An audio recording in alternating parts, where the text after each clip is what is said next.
Muy buenas tardes. Vamos a dar apertura a la audiencia número 26 en el marco del 195 periodo ordinario de sesiones, situación de represión transnacional en la región.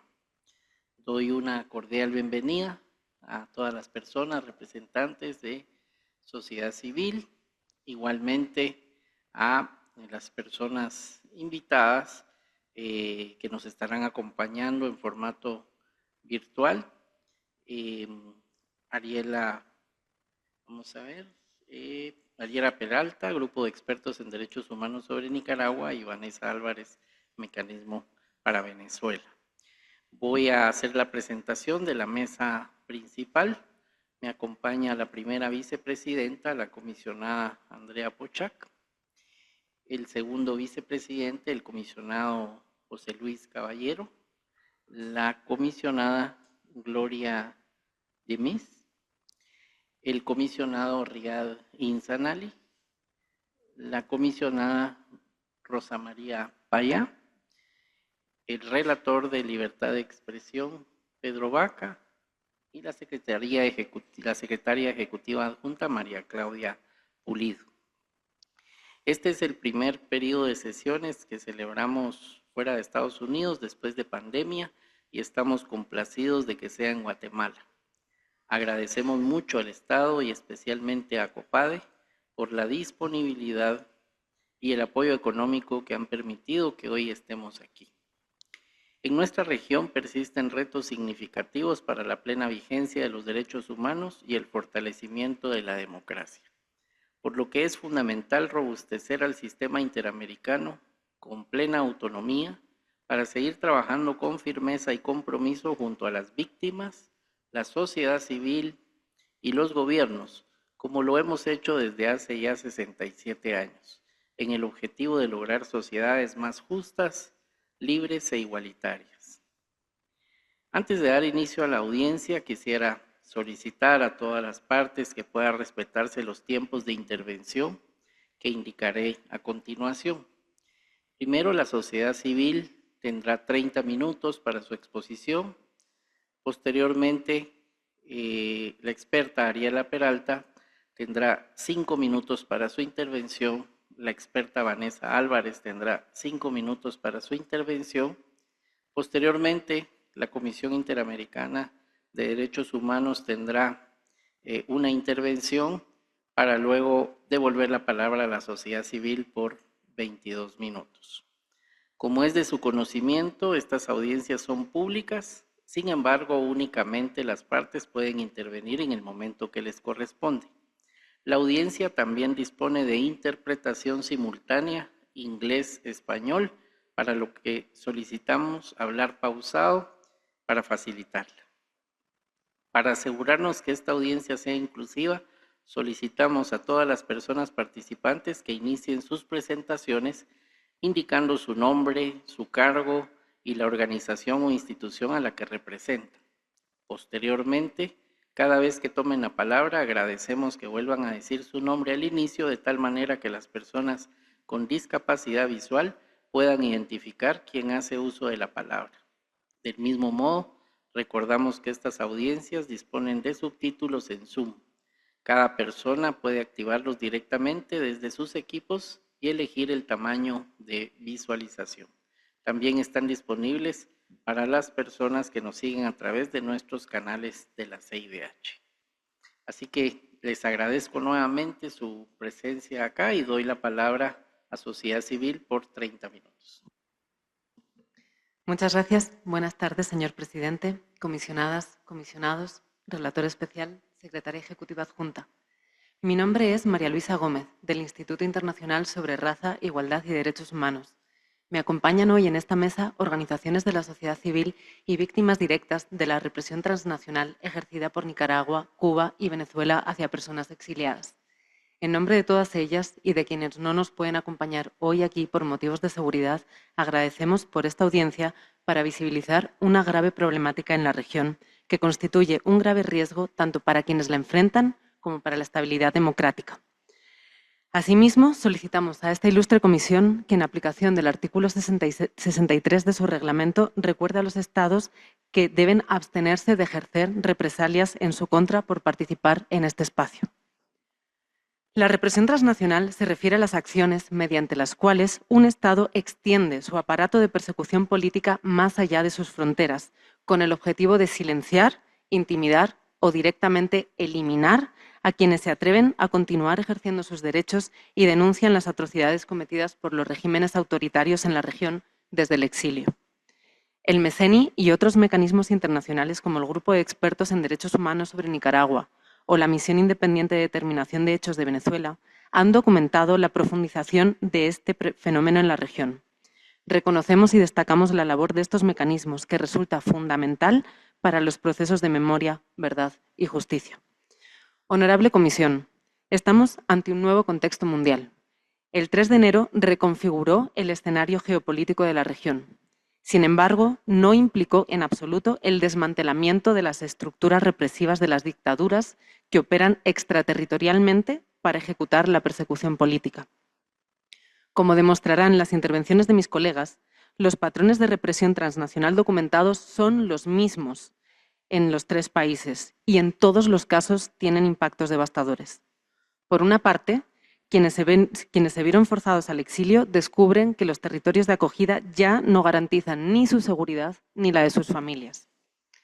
La persecución política que les alcanza en el extranjero genera miedo, autocensura y, en muchos casos, incluso nuevos desplazamientos forzados, buscando proteger sus vidas y continuar la labor de denuncia y búsqueda de justicia. También plantea un desafío estructural para la democracia, puesto que los Estados ya no solo vulneran derechos fundamentales dentro de sus jurisdicciones, sino que también amenazan la seguridad en los estados de acogida, socavando el espacio cívico regional y generando graves brechas de protección en las víctimas exiliadas que urge abordar integralmente. Cedo la palabra a mi colega. Honorable Comisión, mi nombre es Claudia Vargas. Comparezco ante ustedes representando a la Unidad de Defensa Jurídica, como nicaragüense, feminista y como viuda de Roberto Samcam, asesinado el 19 de junio del 2025 en San José, Costa Rica, para nombrar un fenómeno que no se debe silenciar: la represión transnacional que afecta a las personas nicaragüenses en el exilio. El GREN, junto a organizaciones nicaragüenses, ha documentado ampliamente que la persecución del régimen no termina cuando cruzamos la frontera. Al contrario, se transforma, se extiende y nos alcanza incluso en los lugares donde buscamos refugio, como un intento de amedrentarnos y silenciar nuestras voces. Esta represión transnacional se manifiesta en los siguientes patrones: la privación arbitraria de nacionalidad, que ya afecta a más de 450 personas, extinguiendo su identidad jurídica y generando numerosos impactos, como la imposibilidad de obtener partidas de nacimiento, la anulación de registro académico y la confiscación de pensiones de la seguridad social y de propiedades. La negación de trámites consulares, así como la negativa de emitir o renovar pasaporte o su retención arbitraria, lo que deja a miles de personas en situación de apátrida de facto. El GREN ha constatado que en la mayoría de los casos documentados, las víctimas se encontraban en Costa Rica, México, España y Estados Unidos. El impedimento arbitrario de ingreso a Nicaragua o la imposición de condiciones no previstas por la legislación para permitir el reingreso, como pagar dinero, pedir disculpas o guardar silencio. Esta práctica no está dirigida a un perfil específico, es totalmente arbitraria. En el 2023, las autoridades nicaragüenses emitieron órdenes de no ingreso al país sin justificación contra las abogadas defensoras de personas presas políticas de la UDJ, Aurestela Alarcón y Noemí Guerrero. La persecución a periodistas y medios independientes en el exilio mediante censura, amenaza y campañas de descrédito. Las campañas de odio y difamación, hostigamiento digital contra personas opositoras y defensoras de derechos humanos, acompañadas de vigilancia en redes sociales y monitoreo constante de nuestras actividades públicas. La instrumentalización de Interpol para perseguir a opositores en el exilio, llegando incluso a extraditarlo a Nicaragua y encarcelarlo.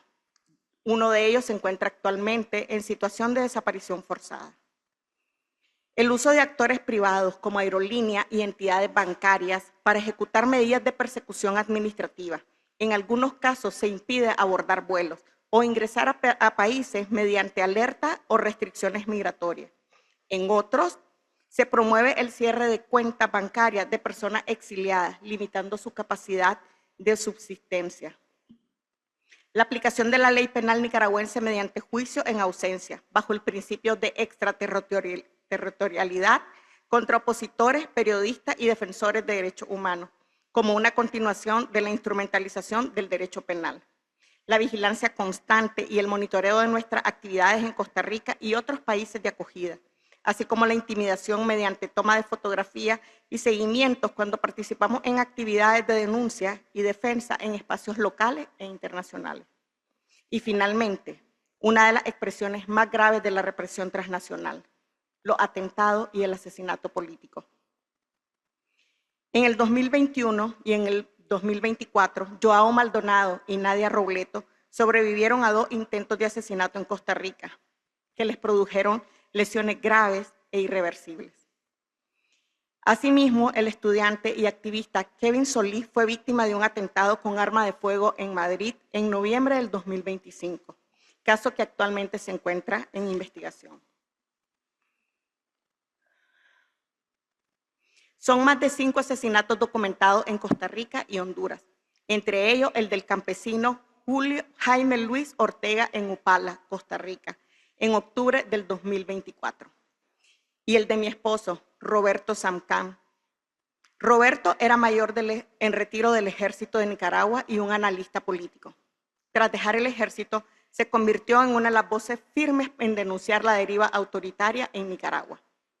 Su formación militar le permitía analizar con rigor las dinámicas de seguridad y represión del régimen, y su capacidad de comunicación lo llevó a audiencias amplias y diversas dentro y fuera del país. Era un opositor firme, profundamente comprometido con la paz y la democracia. Su asesinato no fue al azar, ni un hecho aislado. Representó un escalonamiento en técnica y perfil. Fue planificado y ejecutado con precisión, articulándose con dinámicas del crimen organizado y del sicariato. Fue también un mensaje dirigido al exilio, un intento de silenciamiento y una demostración de poder más allá de las fronteras. Antes de su asesinato, Roberto enfrentó campañas de odio y desprestigio en redes sociales, la desnacionalización y confiscación de bienes, así como actos de vigilancia y seguimiento que él mismo denunció públicamente. Este patrón también se evidencia en casos como el de Rodolfo Rojas, extraído desde Costa Rica y posteriormente ejecutado en Honduras, el de Walner Ruiz y Douglas Gamadiel, quienes fueron extraditados desde Costa Rica, y uno de ellos se encuentra en situación de desaparición forzada. O los casos de Pedro Fernández y Reinaldo Picado, quienes fueron requeridos por Interpol y que gracias al apoyo de la sociedad civil organizada en Costa Rica evitaron su extradición a Nicaragua. La represión contra quienes estamos en el exilio también afecta a nuestras familias que permanecen en Nicaragua. Ellas se convierten en rehenes del régimen, hostigadas, vigiladas, amenazadas y en algunos casos expulsadas. Es preciso comprender que el exilio nicaragüense no es una diáspora voluntaria, sino una comunidad desplazada por una violencia política que continúa en el extranjero, aunque cambie de forma. Estos hechos plantean un desafío para la justicia. Costa Rica no tiene solo la responsabilidad de investigar plenamente estos crímenes políticos, sino también la de protegernos, garantizando que podamos continuar ejerciendo nuestra labor de defensa de derechos humanos, para garantizar que el asesinato de Roberto Samcán no quede en la impunidad. El acompañamiento de los demás estados y del sistema interamericano resulta fundamental. Frente a este grave problema, es urgente que los estados de la región, especialmente los receptores, reconozcan la lucha contra esta forma de persecución como parte de sus obligaciones internacionales de protección. Comparezco reconociendo los riesgos que implica hablar, pero también creyendo que el sistema interamericano sigue siendo un espacio que puede protegernos. Por ello, respetuosamente solicito a esta comisión actuar con claridad frente a estas dinámicas de represión transnacional. Es necesario enviar un mensaje inequívoco de no impunidad y de no tolerancia frente a prácticas represivas que cruzan la frontera. Porque lo que está en juego es la vida de las personas exiliadas y si el refugio seguirá siendo un espacio de protección. Muchas gracias y cedo la palabra a mi colega. Honorable Comisión, mi nombre es Kirene Yalik Núñez Pérez, directora de la Mesa de Diálogo de la Juventud Cubana. A lo largo de mis 15 años como activista, he sido víctima tanto dentro de Cuba como fuera de sus fronteras. En el ámbito transnacional, he enfrentado 13 incidentes de hostigamiento en países como México, Panamá, Perú, Argentina, España y Suiza. El régimen cubano ha desarrollado un plan de persecución extraterritorial que proyecta su dominio e intimidación más allá de su territorio. Este sistema busca silenciar a quienes, como yo, somos considerados opositores, activistas o periodistas independientes, solo por denunciar violaciones de derechos humanos desde la isla. En los últimos años, las organizaciones de la sociedad civil cubana hemos identificado un patrón creciente de represión transnacional, mediante el cual el Estado extiende mecanismos de intimidación, vigilancia y criminalización contra activistas y defensores de derechos humanos que nos encontramos fuera del país. Entre el 2022 y el 2026, Cubalex ha documentado al menos 89 incidentes asociados a estas prácticas, lo que evidencia que no son hechos aislados, sino una dinámica sostenida. Hoy quiero compartir con ustedes algunos hechos personales que ilustran cómo opera esta represión. Cuando salimos de Cuba hacia Argentina en el 2022, no sabíamos que no íbamos a poder regresar a nuestro país, porque la amenaza era clara: el exilio o la cárcel. Durante mi estancia en ese país, junto a la periodista María Matienzo, sufrimos varios actos de intimidación. En 2 ocasiones, el mismo coche con matrícula internacional nos acorraló en un cruce peligroso, interponiéndose en nuestro camino y casi provocando un accidente mortal. Un tercer incidente involucró a una motocicleta que nos seguía y nos adelantaba de forma intimidatoria. También tuvimos vigilancia directa por parte de personas desconocidas en varias ocasiones. Nuestro último día en Buenos Aires, un vehículo sin matrícula estuvo aparcado frente a nuestra casa vigilándonos y nos persiguió hasta el aeropuerto. Esta represión se extiende también a nuestra vida privada. En Cuba, nuestra dirección personal fue publicada en Facebook por una cuenta dedicada a difamar a activistas cubanos. Poco después, una persona intentó ocupar nuestra casa, afirmando que estaba vacía, lo que demuestra la conexión entre la represión online y el riesgo físico.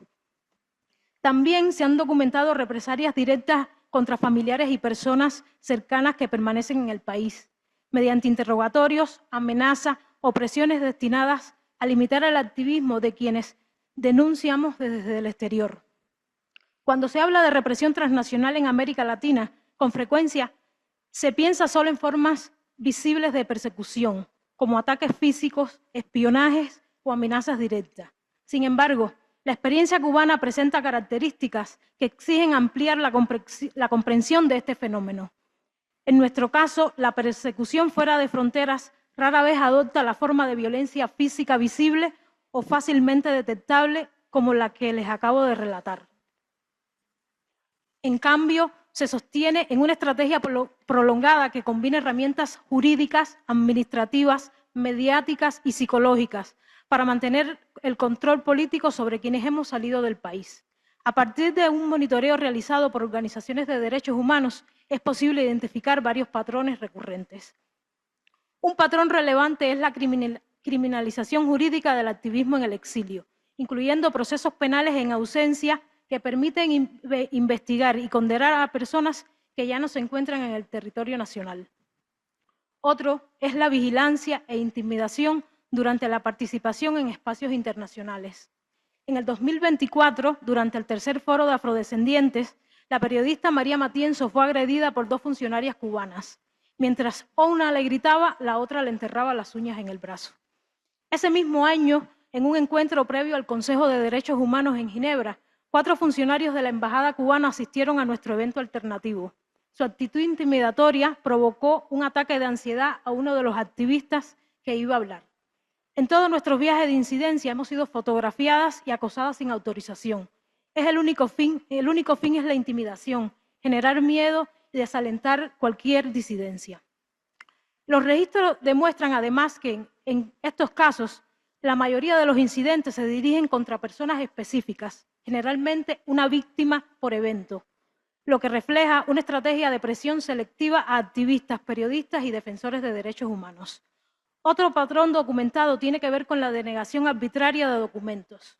Por ejemplo, en la Oficina de Migración de Buenos Aires, a María Matienzo y a mí, no se nos permitió regularizar nuestra estancia, aun cuando cumplíamos todos los requisitos legales para obtener una visa humanitaria y además contábamos con una medida cautelar otorgada por esta comisión.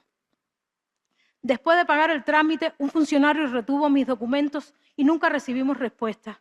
Permanecimos 4 meses en situación migratoria irregular.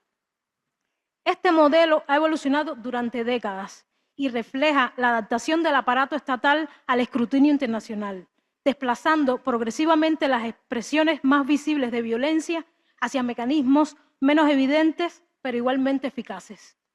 Para mayor gravedad, hemos documentado que esta represión transnacional no es exclusiva de Cuba, sino que se articula con otros estados de la región que colaboran en desplegar las estrategias. Por ejemplo, Cuba elabora listas de personas activistas consideradas como terroristas y las comparte con otros gobiernos de la región para que estos tomen medidas en su contra. Nicaragua ha impuesto una prohibición de facto para que activistas cubanos no toquen su suelo. María Matienzo no pudo abordar un vuelo para visitar a su abuela de 91 años que vive en Nicaragua, por supuestos motivos de seguridad, según le informaron. No cabe duda de que esta es una decisión claramente coordinada con el Estado cubano. Asimismo, se emplean mecanismos migratorios como la prohibición de entrada al país o la limitación de documentos que en la práctica impiden el retorno y profundizan la situación de exilio forzado. A principios del 2026, mi madre falleció. La prohibición que pesa sobre mí de regresar a mi país me impidió estar con ella durante su enfermedad y en los últimos momentos. Este es un daño que no podrán reparar jamás. Estos mecanismos no buscan únicamente castigar a individuos específicos, su objetivo es disciplinar a la diáspora crítica y disuadir la denuncia internacional. La evidencia que les he mostrado hoy demuestra que la persecución política cubana no conoce fronteras. Se requiere una respuesta urgente y coordinada, así como la activación de mecanismos específicos de protección contra esta represión transnacional. Es fundamental garantizar que defender los derechos humanos no nos cueste la familia ni la vida. Lamentablemente, a diferencia de los casos nicaragüenses y venezolanos, en Cuba no contamos con un mecanismo internacional independiente que pueda documentar la represión transnacional que enfrentamos, lo cual resulta fundamental para futuros procesos de justicia transnacional. Desde hace años, Cuba ha sido sistemáticamente incluida en el capítulo 4b de sus informes debido a la crisis humanitaria y a las violaciones de derechos humanos. Esta situación, sumada a la delicada situación sociopolítica en la que nos encontramos, requiere que refuercen los mecanismos internacionales de monitoreo de derechos humanos en nuestro país. Gracias. Paso la palabra a mi colega. Honorable Comisión, mi nombre es Luis Peche Arteaga. Hoy comparezco ante ustedes como defensor de derechos civiles y políticos venezolanos, víctima de persecución política y actos de represión transnacional. Soy consultor político y en 2018 fundé Sala 58, un proyecto dedicado a documentar hechos vinculados a la situación política venezolana. En mayo de 2025 me vi forzado a salir de Venezuela a causa de la persecución política sistemática del contexto postelectoral, dirigida de forma generalizada hacia activistas políticos, testigos electorales o hacia quienes informamos, denunciamos o acompañamos a víctimas de violaciones a derechos humanos en el país. Organizaciones venezolanas de derechos humanos han documentado la compleja coyuntura política, así como las consecuencias regionales y globales de la crisis humanitaria y de derechos humanos que atravesamos en Venezuela. En la última década, 8 millones de venezolanos y venezolanas hemos abandonado el país, tanto por la emergencia humanitaria como por la sistemática política de persecución, intimidación y hostigamiento en nuestra contra, incluidas personas defensoras de derechos humanos que se han visto forzadas al exilio para sobrevivir.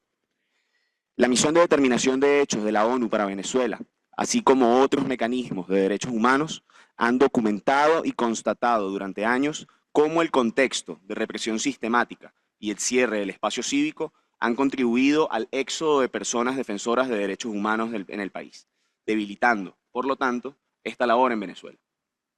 Comisionadas, comisionados, documentar la represión transnacional de Venezuela no es una labor sencilla, pero cada vez hay más evidencia de los patrones que despliega el régimen más allá de sus fronteras, tales como amenazas, ataques directos, expedición de órdenes de detención, anulación de pasaportes, campañas de difamación, vigilancia digital y actos de intimidación contra personas exiliadas defensoras de derechos humanos, personas opositoras y periodistas. Países como Chile han logrado establecer vínculos en crímenes de activistas venezolanos con motivaciones políticas, llevando incluso casos ante la Corte Penal Internacional, buscando que los mismos sean incorporados al proceso que la CPI ya sigue contra Venezuela por crímenes de lesa humanidad. Es importante resaltar que la salida de Nicolás Maduro del poder hasta ahora no ha implicado el desmantelamiento de las estructuras represivas que el chavismo construyó durante décadas. Las redes de inteligencia, los cuerpos paramilitares y los vínculos con el crimen organizado que sirvieron de brazo ejecutor de la represión transnacional no desaparecen con la caída de quien los dirigía. Los crímenes documentados ante esta comisión son expresiones de un aparato que sigue operando y que exige ser desmantelado con la misma urgencia con la que hoy exigimos justicia para las víctimas. Debo referirme ahora a mi caso. Una de las situaciones recientes que ilustran este patrón de represión transnacional fue el intento de asesinato en mi contra y contra el defensor de derechos humanos y mi amigo Yendry Velázquez, ocurrido en Bogotá el 13 de octubre de 2025. Cuando salíamos de mi casa, fuimos abordados por sujetos armados que, sin mediar palabras, nos dispararon. Comisionadas, comisionados, yo jamás voy a poder olvidar la silueta de la persona encapuchada apuntándome a la cabeza. Tampoco voy a poder olvidar cómo escuché cómo su arma se engatilló, la razón por la cual creo que hoy estoy vivo. Recibí 6 impactos de bala, 1 en mi abdomen, 3 en mi muslo derecho y 2 en mi pierna y pie izquierdo, que me llevaron a ser intervenido quirúrgicamente 2 veces. Sin exagerar, les digo que es un milagro que hoy esté aquí hablándoles cuando mañana apenas se van a cumplir 5 meses de ese atentado.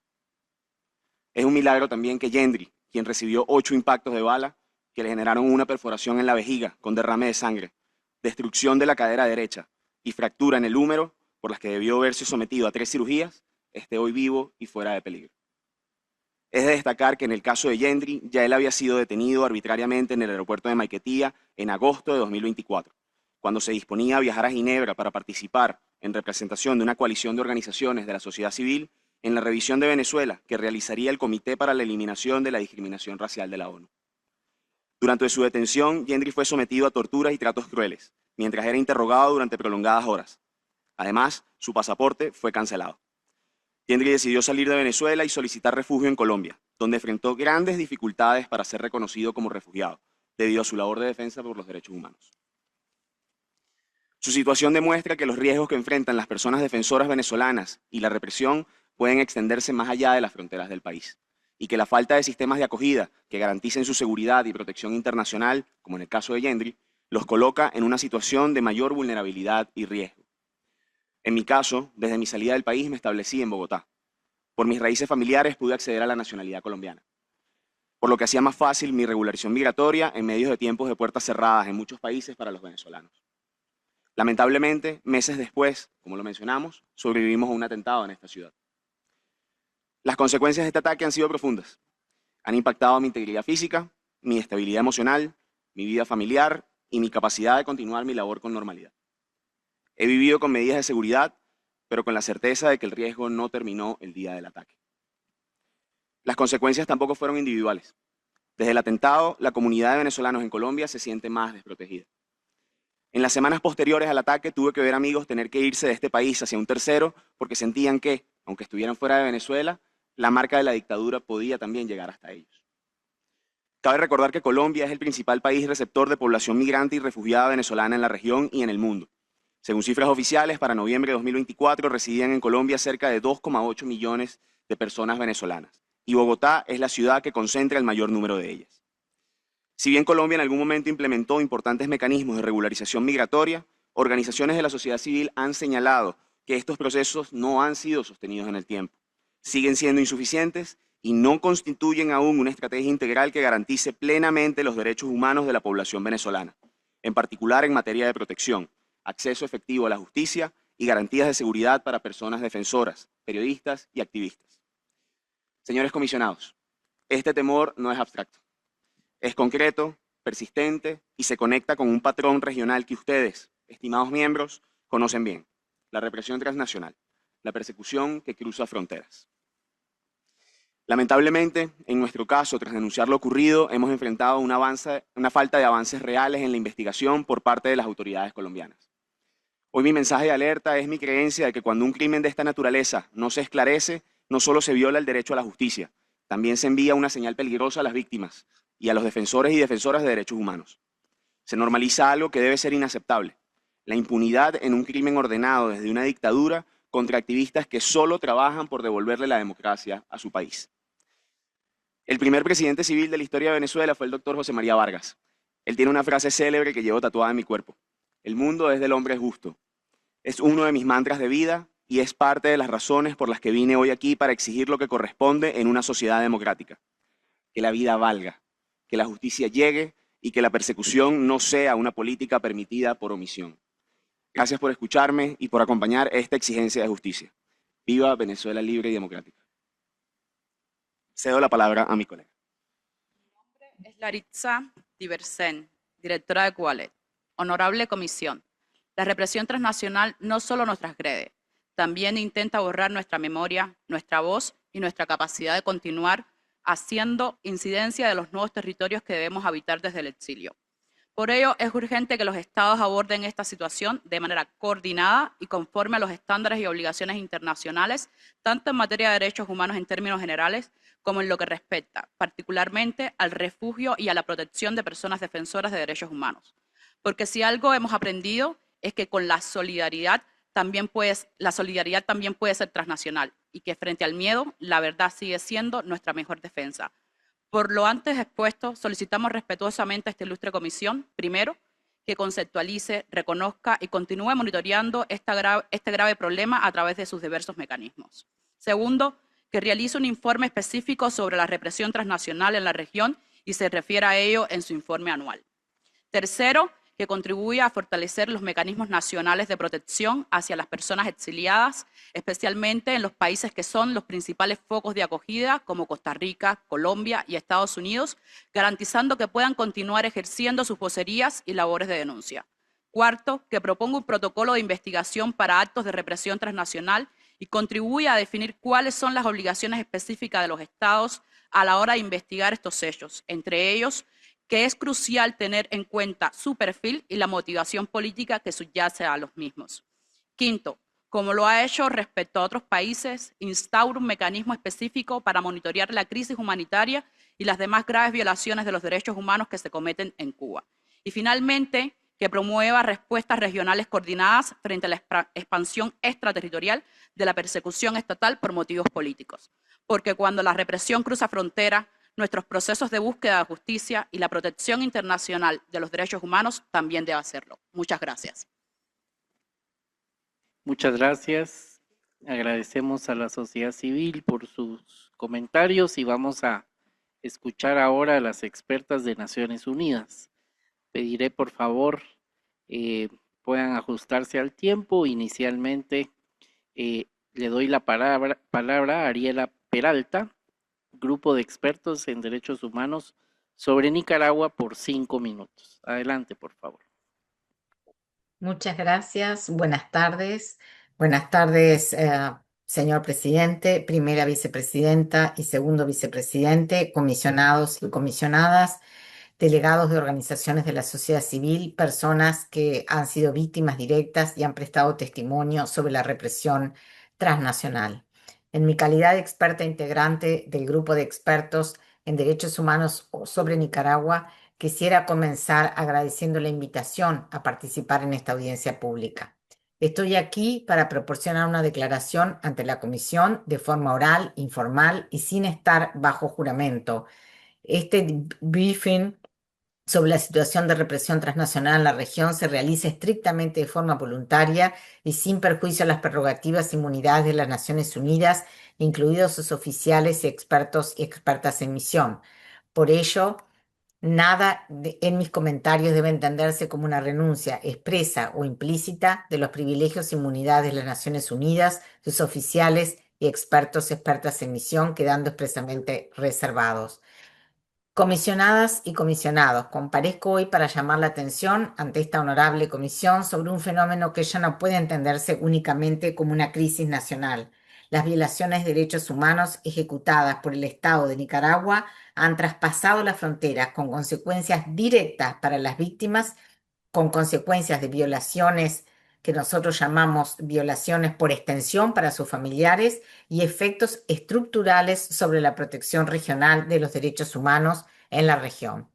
Desde 2023, el Estado nicaragüense ha desplegado un patrón sistemático y creciente de violaciones transnacionales de derechos humanos, expulsión de nacionales, el uso estratégico de la privación arbitraria de la libertad como un método de represión, prohibición de entrada al país, denegación de renovación de pasaportes, confiscación de bienes y haberes e ingresos de todas las personas desnacionalizadas, vigilancia y amenazas, castigos por asociación y un enorme número, probablemente un universo mucho mayor de personas apátridas de facto en una situación de limbo jurídico.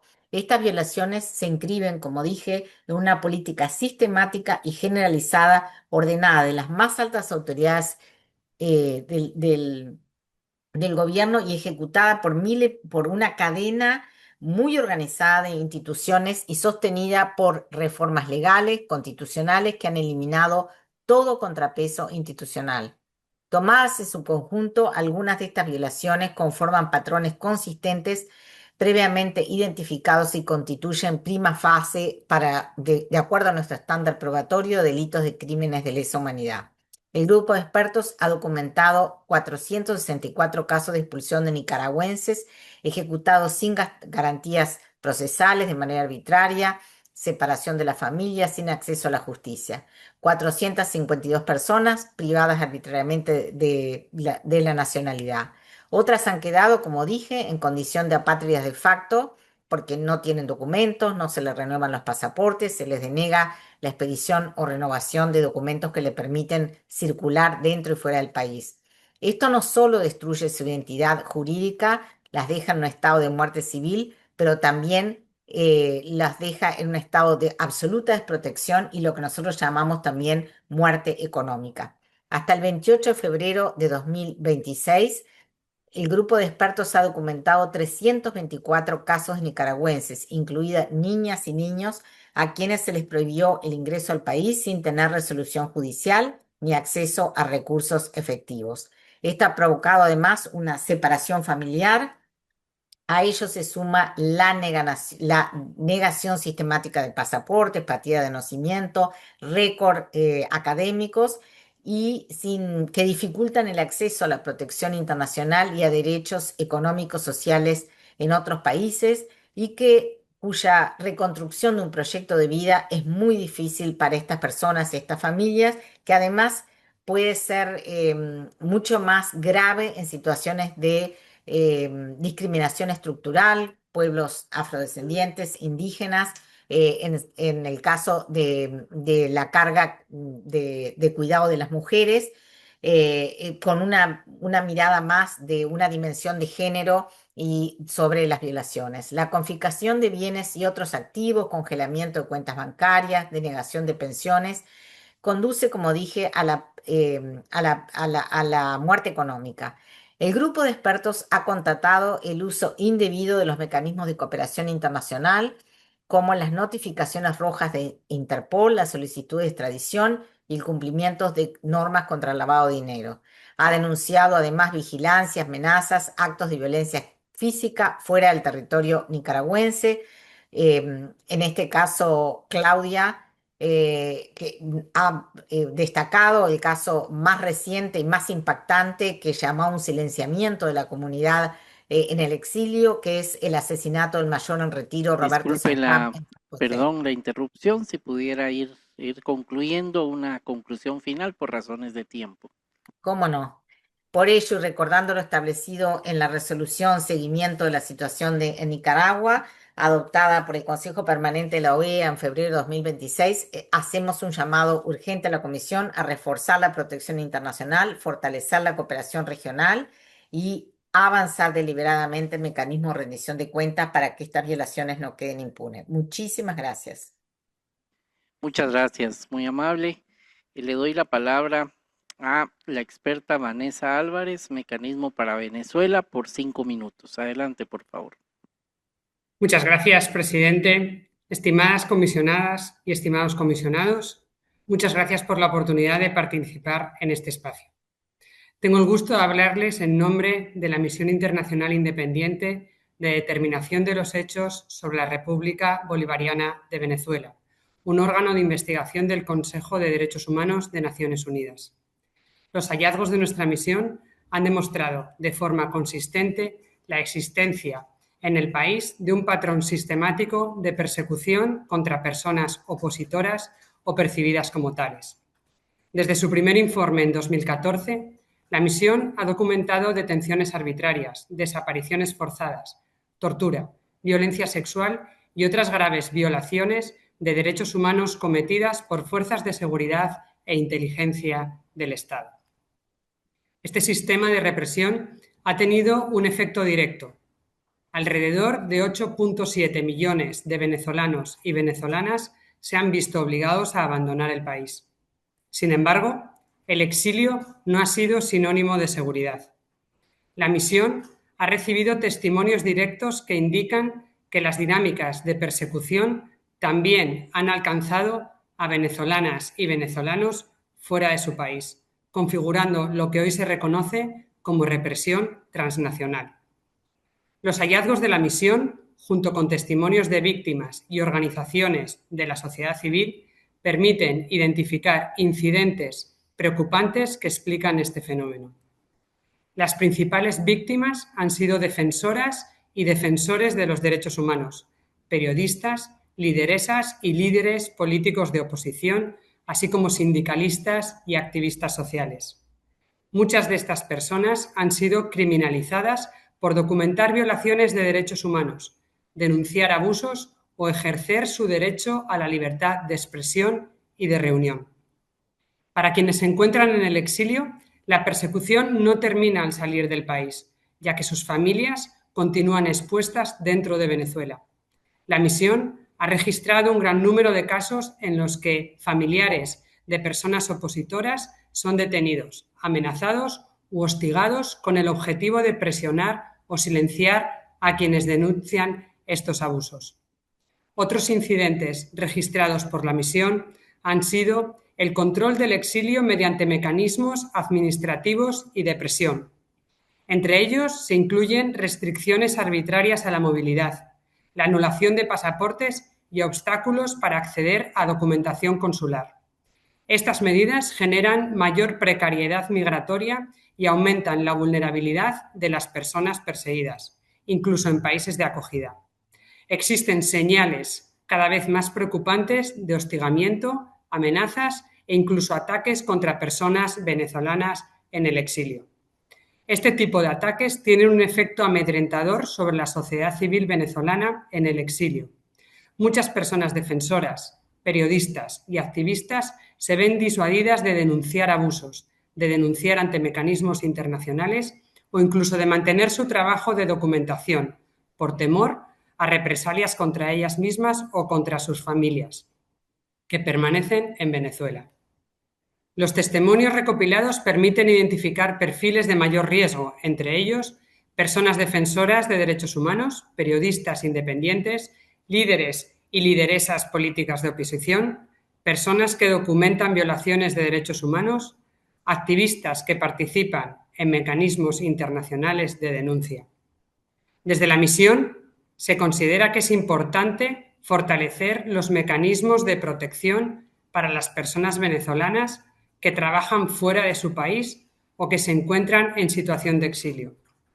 En conclusión, la experiencia de la misión demuestra que la persecución política asociada a Venezuela no se detiene en sus fronteras.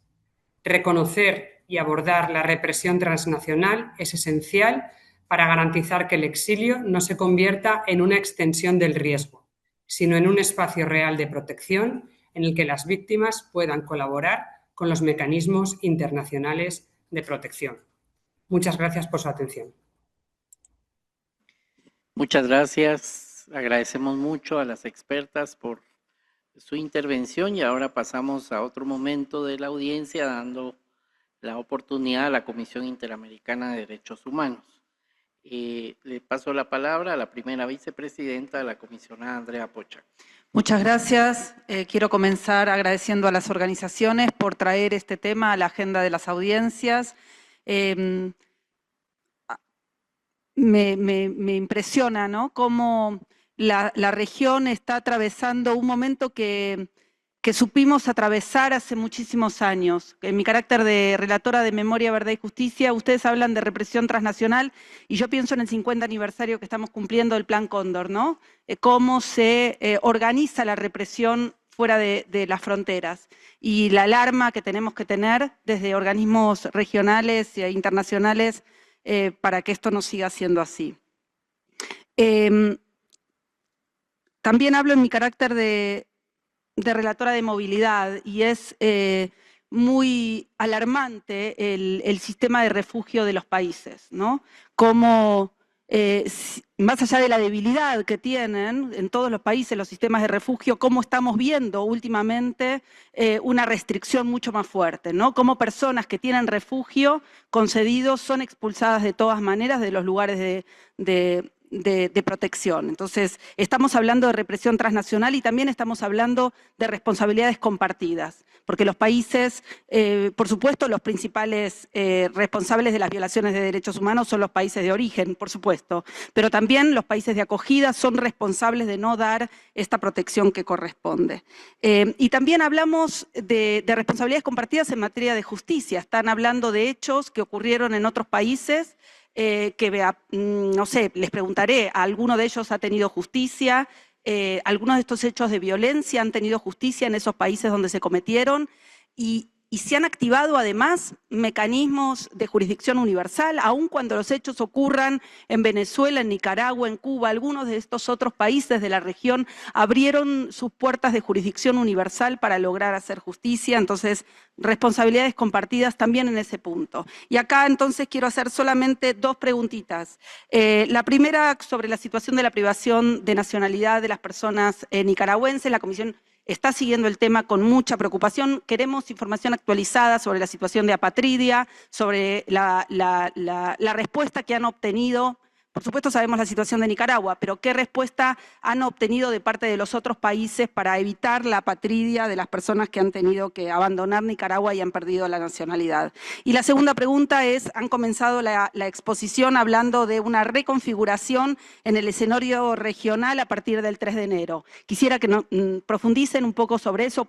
¿Cuál es la reconfiguración y cómo está afectando en este escenario de represión transnacional que ustedes vinieron a traer? Gracias, presidente.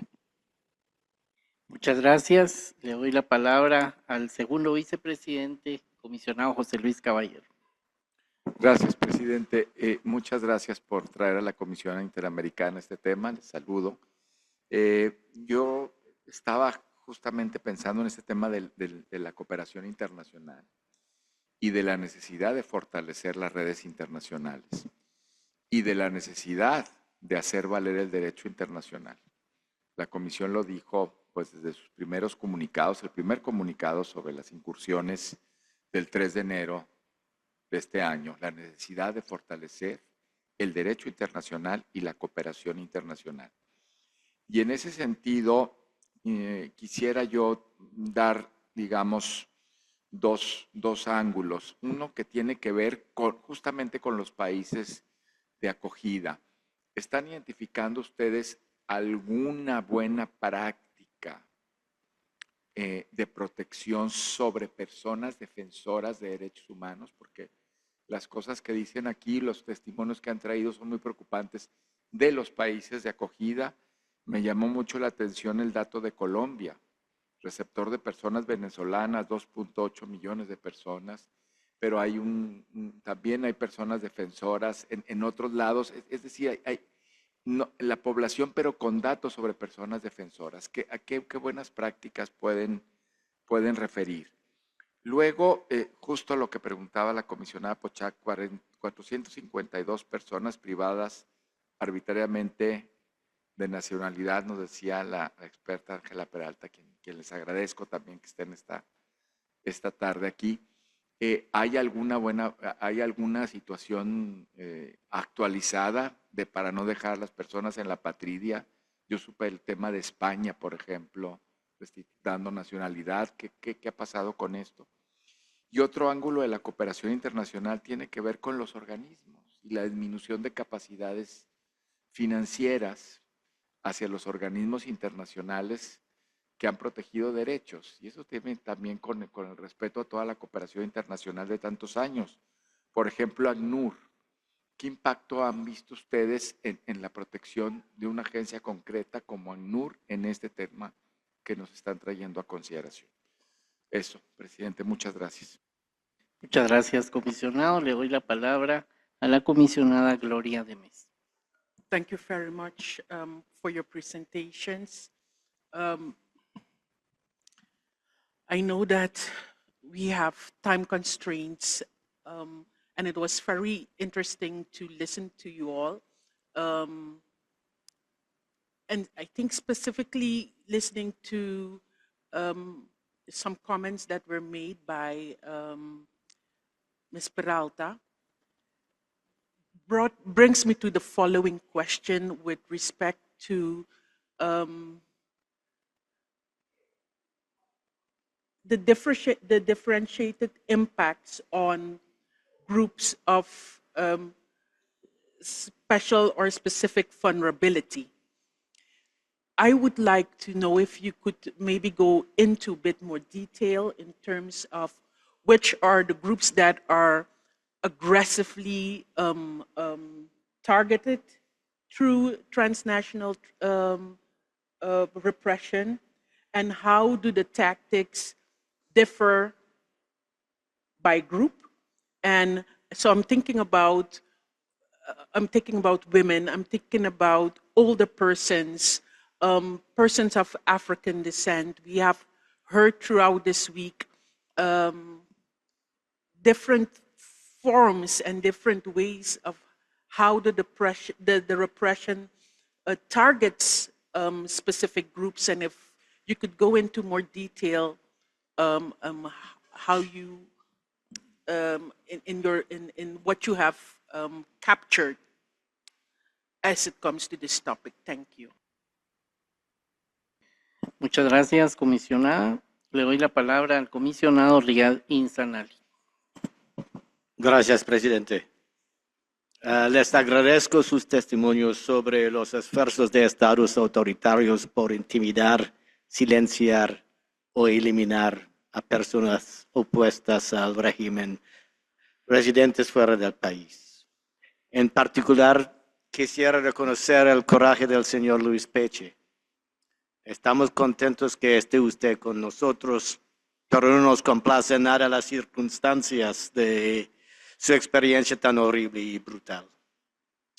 Bueno, no hay duda que hay patrones y mecanismos de represión muy preocupantes en nuestra región contra personas en exilio de algunos países. En este sentido, quisiera preguntar, ¿qué pueden recomendar ustedes en términos prácticos y factibles para la adopción de políticas y buenas prácticas por parte de países anfitriones para responder a la represión transnacional contra personas en situaciones de movilidad humana y en condiciones de alta vulnerabilidad? Gracias.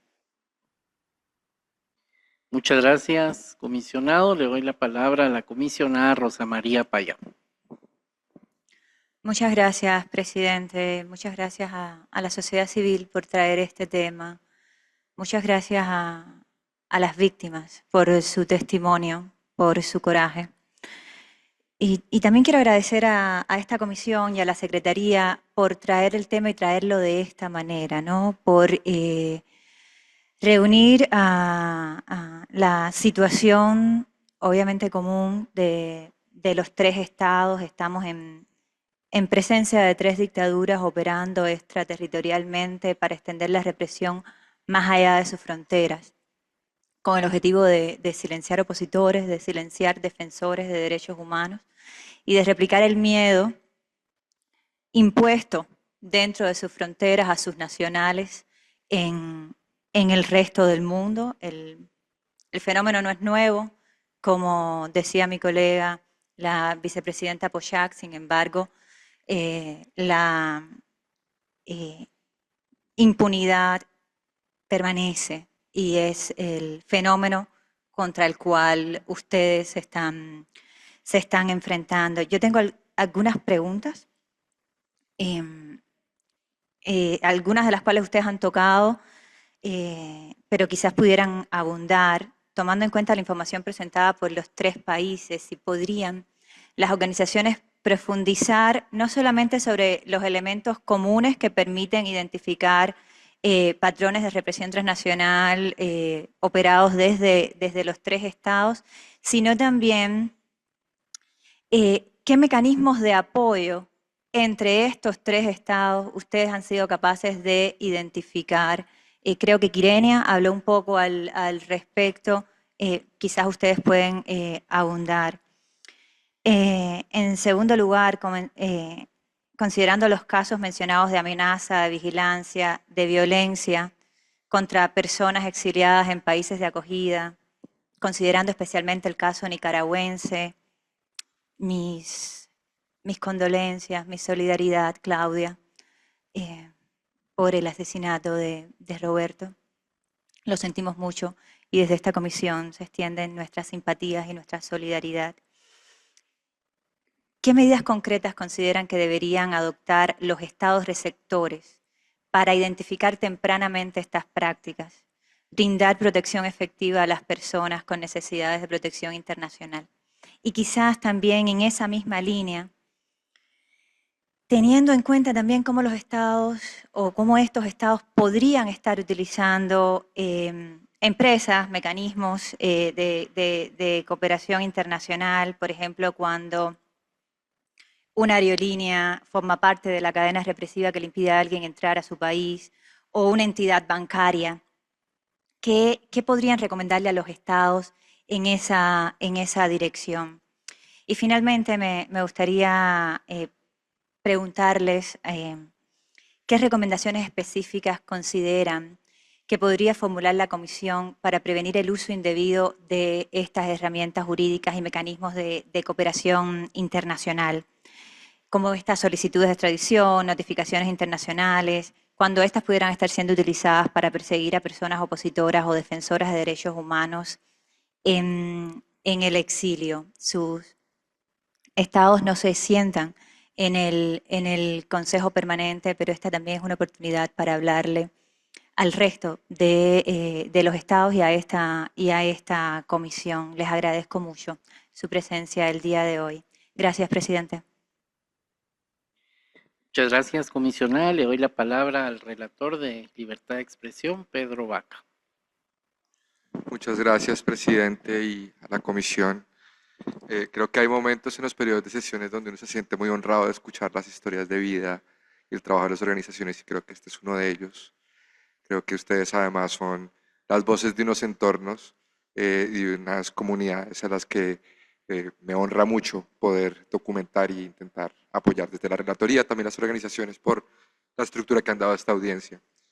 Creo que ustedes nos invitan fundamentalmente a una reflexión sobre cómo el conjunto de estados de la Organización de Estados Americanos concurre a la protección de personas que pueden ser víctimas de represión transnacional, y creo que eso implica también fomentar mucho diálogo alrededor de los estados y también reconocimientos. Es decir, desde el propio sistema interamericano, por ejemplo, la recolección de testimonios también ha contado con apoyo de estados receptores. Sabemos que hay algunos esfuerzos por regularización migratoria en algunos de los estados, y al tiempo que se reconoce esto, creo que esta es una audiencia que refleja que se valora, pero no es suficiente, y no es suficiente para salvaguardar la vida y la integridad de las personas a las cuales los tentáculos de la represión de sus lugares de origen les persiguen a los lugares donde buscan refugio.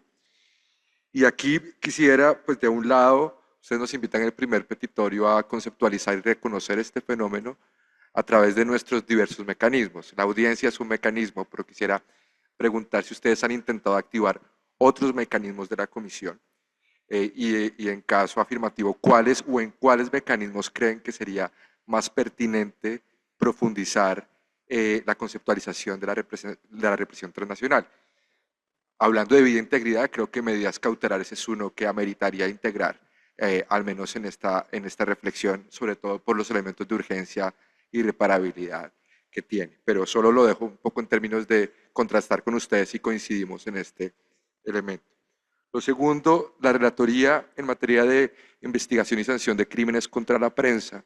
El año pasado publicó un registro de actuaciones intermedias para la investigación de crímenes contra periodistas. Si bien no es lo mismo, es un instrumento que tiene elementos de seguimiento a investigaciones criminales que pueden ser de utilidad para uno de los petitorios que plantearon. Y por último, apuntando al elemento de diálogo con Estados miembros de la OEA, bien sea ahorita o a través de comunicación posterior escrita, ¿cuáles serían esos estados prioritarios con los cuales ustedes consideran se debería activar una conversación, un diálogo de cara a una mejor protección de las personas que pueden ser víctimas de represión transnacional? Muchas gracias, presidente. Muchas gracias, relator. Le doy la palabra a la secretaria ejecutiva adjunta, María Claudia Pulido. Gracias, presidente. Un saludo para todas las organizaciones activistas con un saludo solidario, pero con información muy específica. La comisión empezó a tratar y a expresar su condena a la represión transnacional como una acción por medio de la cual el Estado extiende su aparato represivo más allá de las fronteras, como bien ustedes indicaron, en un comunicado de prensa en julio del 25, justamente respecto a los hechos lamentables del asesinato del señor Sankam, pero también tuvo una audiencia temática en donde ya se empezaron a abordar otras formas de represión en Nicaragua y se pudo como observar la situación, y todo esto está siendo incorporado en el informe anual del año 2025 que se presentará en los órganos políticos de la OEA próximamente en abril. Y solamente también indicar que con toda la información recibida, pues también tomamos nota de la solicitud de un informe específico sobre represión transnacional en el hemisferio. Eso sería, señor presidente, gracias. Muchas gracias. Yo quisiera también hacer uso de la palabra para primero agradecer su presencia, su valentía, el trabajo que permite traer este tema al marco del periodo de sesiones. La Comisión Interamericana de Derechos Humanos observa, monitorea y toma nota con mucha preocupación de estos crecientes actos de represión transnacional en nuestra región. Un fenómeno que trasciende fronteras y cuya finalidad es silenciar las voces críticas, silenciar periodistas, silenciar personas defensoras de derechos humanos, silenciar líderes que lo que exigen es libertad para sus pueblos, democracia para sus pueblos, y esa es la razón de estas prácticas. Cuando la persecución se extiende más allá de las fronteras, no solo se vulneran derechos individuales, sino se erosiona el principio fundamental de protección internacional de los derechos humanos y se debilita la confianza en el Estado de Derecho. Yo quiero expresar en nombre de la Comisión nuestra solidaridad con las víctimas, sus familias. Me ha impactado dentro de las intervenciones el testimonio que nos daban acá. Como bien dice, sin duda alguna un milagro que esté contando una experiencia tan dramática y que no quisiéramos vivir, al igual de la persona que le acompañaba. Pero estos testimonios no solo revelan las afectaciones personales, sino nos recuerdan que la defensa de los derechos humanos exige valentía y resiliencia, y es por eso que se les valora y se les agradece mucho que estén acá. Los estados de la región tienen la responsabilidad de abstenerse de realizar actos de persecución fuera de su territorio, así como de realizar cualquier forma de hostigamiento, vigilancia. Y la comisión, como también han escuchado, no tengan duda que reafirma su compromiso de estar monitoreando estas prácticas. Tomamos nota de las solicitudes, las cuales sin duda estaremos analizando dentro del marco de nuestro plan estratégico. Las fronteras no pueden convertirse en una extensión de la represión. Como relator de Cuba, expreso también mi condena a los hechos denunciados de represión transnacional, que lo que buscan, como digo, es silenciar a las voces más críticas de una dictadura que se aferra al poder, y que son esas voces las que exigen es una transición hacia la democracia. El exilio debe ser un espacio de libertad y no una prolongación del miedo. Adicionalmente, si bien se indicó en la intervención cuando la sociedad civil inicia, vale la pena recordar por la temática de la audiencia, efectivamente, el artículo 63. El Estado o los Estados pues tienen que dar las garantías pertinentes para que cualquier persona que suministre a la Comisión informaciones, testimonios o pruebas de cualquier tipo no pueda ser enjuiciada, no pueda tener represalias ni a ellos ni a sus familiares a causa de declaraciones o testimonios rendidos delante de la comisión.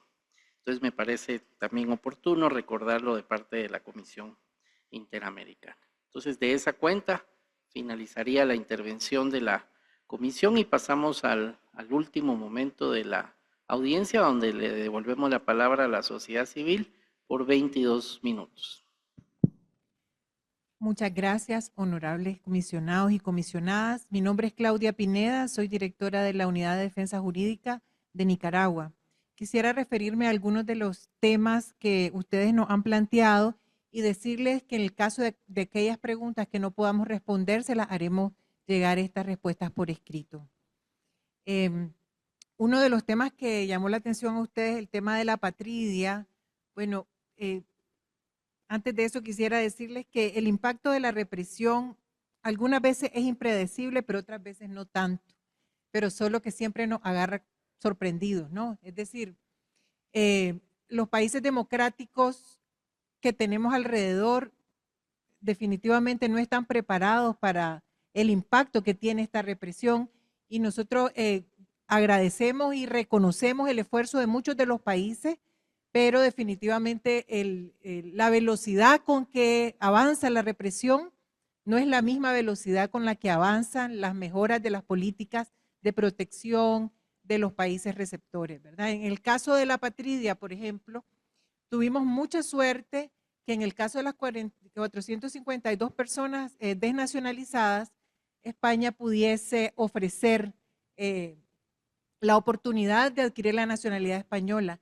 Sin embargo, había muchos de nuestros compañeros y compañeras desnacionalizados, compatriotas desnacionalizados, que ya vivían en otros países, y esos otros países no actuaron en consecuencia.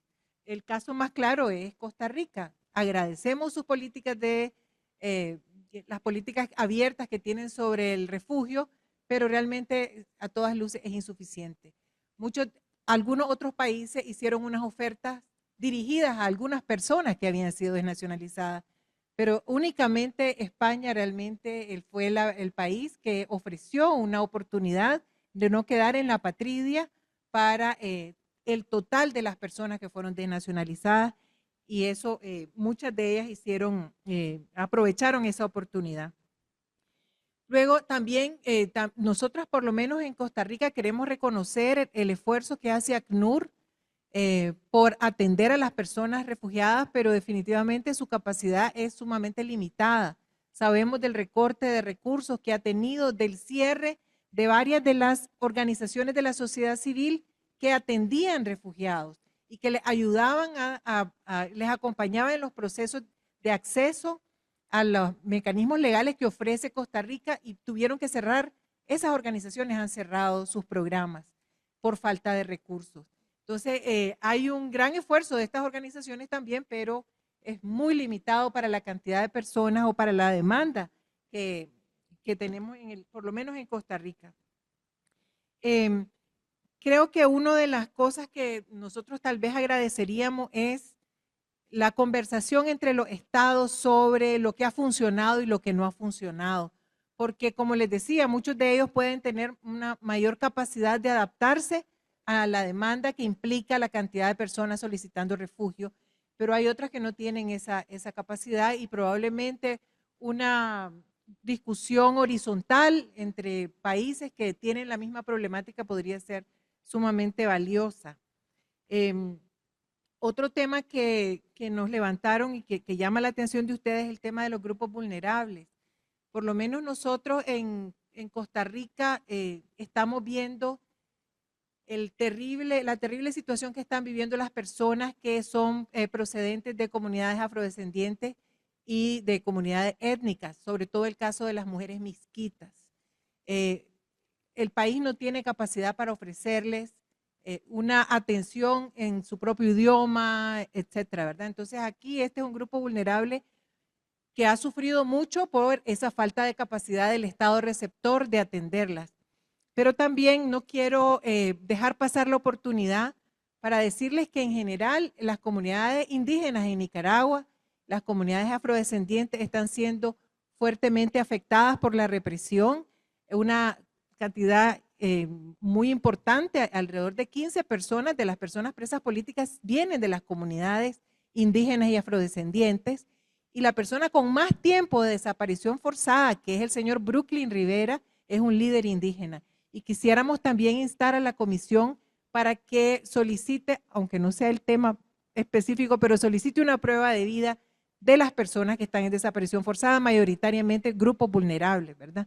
Y luego, por último, quería hablar sobre el tema del uso de las empresas y de Interpol en la represión transnacional.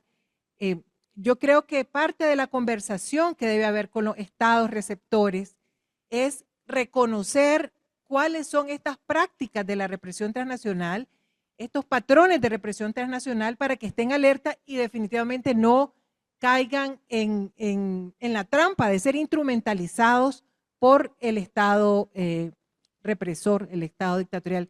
Yo aquí me quedo para darle oportunidad a mis otros colegas de reaccionar.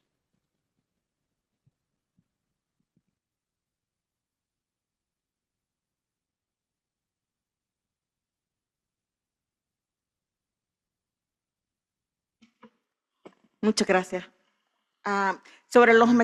Bueno, tengo dos preguntas aquí que podría aportar sobre si ha habido justicia en algunos de los casos, y quiero referirme en el caso de Costa Rica, que es el país que más tiene algunos casos reportados, como el caso de Joao Maldonado, Nadia Robleto, Jaime Ortega, la extradición de Rodolfo Roja y una cantidad innumerable de incidentes que tienen que ver con seguridad, y el caso de mi esposo, al que me referiría como caso Samcam.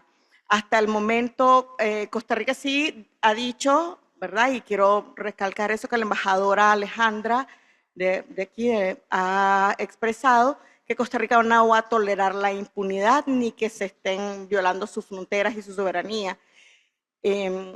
Eso ha expresado. En Costa Rica, en la práctica, hay una investigación en curso en cuanto al asesinato de mi esposo. Hay personas detenidas, pero también hay muchos desafíos y hay muchos riesgos.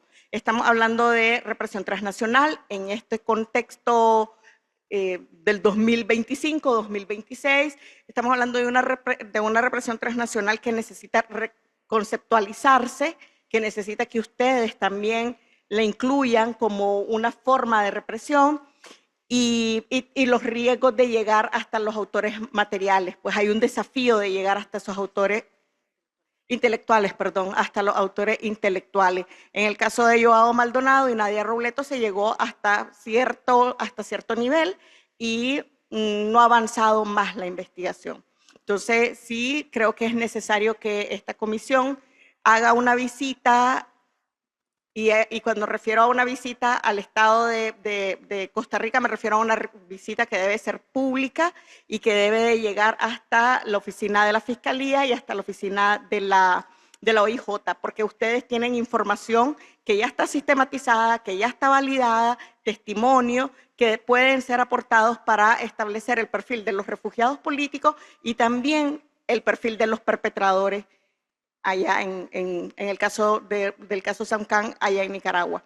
Y sobre el tema de protección a los defensores y protección a la comunidad exiliada, y el perfil también sobre los perfiles a los que atacan y hacia dónde se centra la represión transnacional, decir que no hay un perfil específico, pues hay campesinos, hay un líder como Joao, que es un líder un poco más juvenil, alguien del movimiento campesino, y múltiples incidentes que se han documentado, como mencioné anteriormente, pero básicamente está enfocada la represión hacia activistas, defensores de derechos humanos y hay en Costa Rica una gran cantidad de defensores y de personas que venían de organizaciones de sociedad civil que fueron desnacionalizadas y que les confiscaron sus propiedades en Nicaragua y que se han restablecido en Costa Rica. Eso es algo importante porque hemos dicho que si Costa Rica en este momento no tiene un plan de seguridad para los defensores y los activistas, que no lo tiene, nosotros, las organizaciones de sociedad civil que estamos establecidas en Costa Rica, y los defensores y los activistas, podríamos apoyar a Costa Rica en el diseño de un plan que pueda cumplir o que pueda calzar para defensores y activistas. Y hemos tocado puertas, hemos hecho incidencia también con el Estado para tratar de lograr conseguir esto. Lo voy a dejar por ahí para cederle la palabra. Bueno, Kirene Yalit, muchísimas gracias. Voy a responder algunas preguntas, después les enviaremos más información por una cuestión de tiempo. Yo creo que ha quedado claro, no solo hoy, sino en todos nuestros informes y en toda la evidencia que hay, que el régimen cubano ha sido el gestor de los demás regímenes como Venezuela y como Nicaragua, ¿no? Y por supuesto que le ha enseñado y esas formas de represión, tanto interna como externa, transnacional, ha ido mutando. Y por eso vemos cierta diferencia en este sentido, como hoy el régimen cubano no nos tiene que asesinar directamente o físicamente, o al menos que sepamos, porque ya sabremos en algún momento si ha pasado, pero sí lo hizo años atrás. Entonces, hay una evidencia ahí como ha mutado. Y, por supuesto, hay muchas cosas en comunes que aprenden los discípulos de Venezuela y Nicaragua, y tiene que ver justamente el intercambio de militares. Hasta hace muy poco el régimen decía que en Cuba no había presencia militar, y sin embargo con lo del 3 de enero se vio la presencia de militares, y así pasa en el caso de Nicaragua. Los actos de repudio, de los cuales no hablé directamente, pero que es una forma en la que no solo dentro de Cuba nos reprimen, también que ha pasado fuera, no lo perpetúan fuera de Cuba básicamente los cubanos, sino parte de ese pueblo que supuestamente nos debe acoger, en el que estamos siendo exiliados políticos. O sea que también hay una red que no solo basta entre los propios estados, sino también de una red de organizaciones que deberían defender al pueblo y no al régimen cubano. Y bueno, también pasa con el tema de los cooperantes, que el régimen importa supuestamente para ayudar, pero en realidad son personas que al final también tienen ahí un papel fundamental para monitorear, para enseñar estas malas prácticas, porque buenas prácticas no son. Yo quiero en particular hablar del caso de los cubanos que nos encontramos en Madrid, en España, exiliados, y bueno, yo creo que es parte de la información que podríamos enviarle, que no es una situación buena. Gracias. Comisionados, bueno, primero que todo agradecerles por recibirnos nuevamente y sobre todo por las palabras que me han dado. Yo voy a referirme a dos temas de las preguntas planteadas. El primero tiene que ver con los mecanismos de protección por parte de los países receptores, en mi caso Colombia. Yo no tengo problema en reconocer, y lo he dicho sin ningún problema, que el Estado colombiano, luego del incidente, ha respondido en términos de protección, tanto entes como la policía, como la Unidad Nacional de Protección, que es una institución de allá de Colombia, que básicamente es un cuerpo de escoltas del Estado colombiano que funciona para líderes sociales, activistas políticos, defensores de derechos humanos y demás. Se ha activado para ofrecer mecanismos de protección en mi caso. Quizás, bueno, desafortunadamente posterior, no debió haber llegado quizás a ese momento, pero bueno, afortunadamente posterior al atentado sí he recibido la protección. Sin embargo, bueno, digamos que la justicia y la tranquilidad pues tiene como varias dimensiones. Está la dimensión de la protección, sin lugar a duda, pero como lo comentaba en el escrito, la falta de avances con relación a la investigación, que a día de hoy, cuando mañana se cumplen 5 meses, nosotros no tenemos ni siquiera una hipótesis que nos haya dado la Fiscalía por parte de ellos. Yo tengo una sospecha, evidentemente, de quién pudo ser, pero no es mi rol ser la persona que dictamine, es el rol del Estado colombiano y de sus instituciones, instituciones de justicia, dictaminar quién lo hizo, y no solo quién lo hizo físicamente, sino quién lo ordenó, quiénes son los autores intelectuales del hecho. Entonces, hasta que no haya una respuesta y avances con relación a este tema, lamentablemente no voy a poder decir que hay tranquilidad, por decirlo de alguna forma, o que hay una protección completamente efectiva. Entonces, bueno, eso con relación a ese tema. Creo que una buena práctica rescatable para otros países, que también lo comentaban, es la existencia de la Unidad Nacional de Protección como mecanismo que quizás es replicable en otros países. Eso con relación a ese primer tema. El segundo tema es el tema de la reconfiguración posterior al 3 de enero y bueno, a la salida de Nicolás Maduro del poder. Quizás evidentemente es muy pronto para hablar de cosas ya consolidadas con relación a Venezuela, patrones establecidos posteriores al 3 de enero. Pero bueno, hay algo que hay que destacar, y es que el poder del régimen venezolano es heterogéneo. Es decir, no hay una sola persona que dirija las cadenas de mando de la represión, sino que son múltiples actores quienes ejercen la represión desde sus parcelas de poder. Hay cosas que tampoco están claras todavía.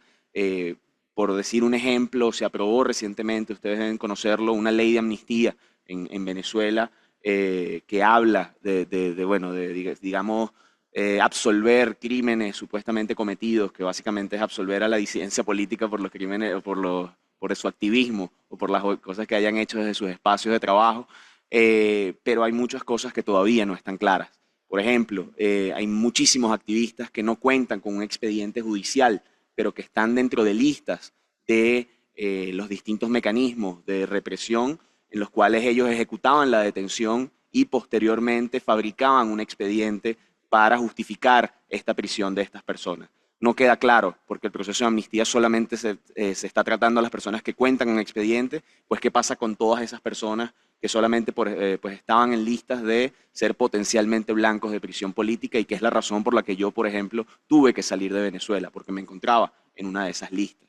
Entonces, allí falta mucho por esclarecer sobre los mecanismos de cómo se va a atender estos casos para las personas dentro de Venezuela, pero también para las personas que están exiliadas y que quieren y planean devolverse a Venezuela. Eso sería todo, lo demás pues quedaría por escrito, posteriormente se los podemos hacer llegar, pero para hacer uso efectivo del tiempo. Muchas gracias. Muchas gracias, María Luisa Gómez, de Raza e Igualdad. Todas las preguntas que nos han realizado las vamos a contestar en detalle por escrito con todas las cifras, pero no quisiera dejar de hacer mención a 3 cuestiones en particular. La primera se hacía referencia a la preocupación de las personas en riesgo de expulsión y en el tema de movilidad humana, y quería poner de manifiesto que actualmente hay un periodista que está en riesgo de expulsión en Estados Unidos, y esto nos interpela y también nos llama la atención a la necesidad de buscar mecanismos para fortalecer las políticas de refugio en los distintos países. Ustedes mencionaban cuáles en concreto. Tenemos monitoreado que Costa Rica, Colombia, México y Estados Unidos, en el ámbito interamericano y algunos otros países en Europa, como por ejemplo España, son los principales países receptores. Estas personas que están en riesgo de expulsión y que muchas de ellas son efectivamente expulsadas, lo son porque no han podido tener acceso al refugio, porque las políticas de asilo no han sido suficientes. Entonces, la necesidad de fortalecer o ofrecer tal vez cooperación técnica o asistencia técnica para abordar estas prácticas es fundamental. En segundo lugar, en materia de buenas prácticas de los Estados para poder proteger e investigar proteger a las personas víctimas e investigar este tipo de hechos, como mencionaba mi colega, la existencia de mecanismos o políticas integrales de protección hacia personas defensoras juega un papel diferencial. En este caso, Costa Rica, que es uno de los principales países receptores de exiliados de Nicaragua, no cuenta con políticas de protección. Mi colega Claudia le ofrecieron desaparecer durante 3 meses. Esa no es una forma adecuada de proteger a una persona defensora que está en un proceso de búsqueda de justicia. El riesgo que ella enfrenta, y más ahora que se acerca la fecha del juicio del asesinato de su marido, también se incrementa. Y muchas veces los mecanismos de riesgo, los patrones de riesgo que enfrentan no son tan claros, no son ataques directos, son muchísimo más soterrados y se despiertan en etapas tempranas. Entonces, y conecto con la tercera pregunta, ¿qué mecanismos se pueden también activar por parte de la Comisión? Las medidas cautelares, por ejemplo, el pensar en de qué manera se pueden continuar ampliando la protección de las personas exiliadas, ya no solo respecto de los países de origen, sino también respecto de los países de acogida donde el riesgo sigue existiendo. ¿Qué otras puertas hemos tocado? ¿Qué otros mecanismos hemos tratado de activar? Tenemos peticiones actualmente siendo conocidas por parte de la Comisión Interamericana, algunas que se refieren específicamente a 50 periodistas independientes y medios de comunicación, otras personas presas políticas y víctimas de represión.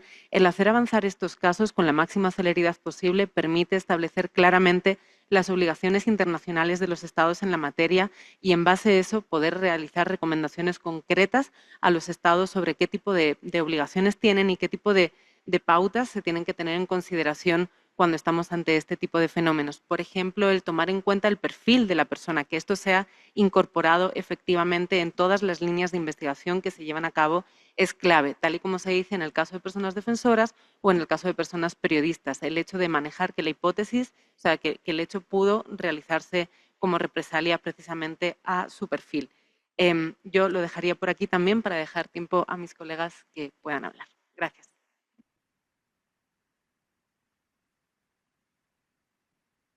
Muy bien. Hola, buenas tardes. Donovan Ortega, de la Organización Mundial contra la Tortura. Únicamente hacer unas reflexiones generales muy rápidamente. Y creo que con la tendencia con la tendencia que estamos viendo de del cierre del espacio cívico regionalmente en diferentes países, creo que toca dar la discusión entre los Estados miembros sobre la flexibilización de los mecanismos de acogida, la flexibilización en los trámites que las personas defensoras se están enfrentando constantemente, no solo en el caso de los 3 países que mencionamos, sino cada vez es más urgente que haya esta discusión en cuanto al otorgamiento tal vez de visas humanitarias, el reconocimiento directo de la condición como persona defensora como primera hipótesis en el proceso, en el tratamiento de asilo y el reconocimiento del refugio. Entonces creo que en estas discusiones que estamos planteando, creo que es una de las principales a empezar a considerar por todos los impactos. No hablamos de impactos diferenciados, y el no tener el reconocimiento, el pasar, por ejemplo, como en el caso que nos comentaba Luis de Yendri en Colombia, meses esperando solo una resolución y también pasando por procesos de revictimización, ¿no? Que implica el no ser reconocidos como personas defensoras y venir de procesos muy desgastantes también de violencia en los países de origen. Creo que es un tema urgente a tratar. Por otro lado, creo que es importante también que entre los Estados miembros haya una discusión seria sobre el uso de mecanismos como las alertas rojas de Interpol. Sabemos que se han activado en muchos de los Estados miembros y es una violación, como lo saben, del artículo 3º por razones políticas que no se puede activar. Entonces, vale la pena mirar esto porque también estamos hablando pues, de responsabilidades internacionales al activar este tipo de mecanismos. Y por último, también solo traer una reflexión, por ejemplo, en el caso venezolano, con el proceso de transición que estamos viendo actualmente, pensar cuáles son las condiciones para que personas que han tenido que salir en el exilio, en este caso millones de personas, pero particularmente personas defensoras, cuenten con un entorno de protección para potencialmente pensar en un retorno, porque no es simplemente la represión transnacional, sino también que las estructuras continúan en los países y entonces, a pesar de que estamos viendo procesos de transición, tampoco hay opciones para regresar de una manera segura. Gracias. Muchas gracias. Hemos ya completado el tiempo, pero queremos agradecerles nuevamente por su valentía, por su trabajo, nuestra solidaridad también con ustedes, por los hechos que han habido, por las pérdidas que también han existido, y quizás cerrar con que se lleven el compromiso de que la Comisión va a analizar todas las solicitudes que hoy se han hecho y que nosotros utilizaremos de la mejor manera los instrumentos a nuestro alcance para atender esta temática. Así que, sin más, damos por terminada esta audiencia. Muchas gracias.